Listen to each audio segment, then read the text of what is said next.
আল্লাহ বলেন আমার বান্দা যখন মসজিদে চলে যায় আর নামাজ পড়তে দাঁড়ায় যায়, সে জান্নাতুল ফেরদাউসে নিজের ঘর বানায় লয়। जन्नत में मक्का अपना बनाते हैं नमाजी, मस्जिद में बड़े शौक से आते हैं नमाजी। महबूब भी खुश होता है महबूब भी राजी, महबूब भी खुश होता है महबूब भी राजी।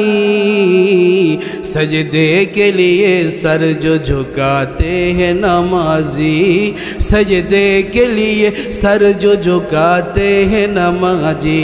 ओ चैन सुकून कोई कहीं पाता नहीं है, ओ चैन सुकून कोई कहीं पाता नहीं है। जो चैन सुकून पाते हैं सजदे में नमाजी, जो चैन सुकून पाते हैं सजदे में नमाजी।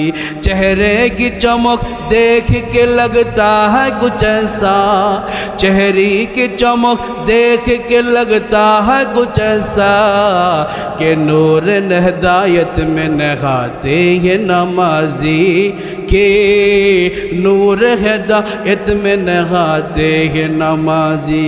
और मुसलमान मुमिन কোন গোলাম যদি সেজদায় চলে যায়, তার রবের কুদরতি কদমে সেজদা দিয়া বলে সুবহানা রব্বিয়াল আলা, আল্লাহর কসম যদি তার ওযু ঠিক থাকে, যদি তার নিয়ত খালেস থাকে, এত মজা সেজদার মধ্যে। জিজ্ঞেস করেন ওই মুসল্লিদেরকে নামাজে যে কত মজা, যারা ফজরের নামাজ শীতের কারণে ফজরের নামাজ অবহেলা করে না, ঠান্ডা পানি দিয়া উযু কইরা বুড়া কনকনে শীতের মধ্যে মসজিদে চলে যায় আর বলে সুবহান রব্বিয়াল আলা। কেন যায়?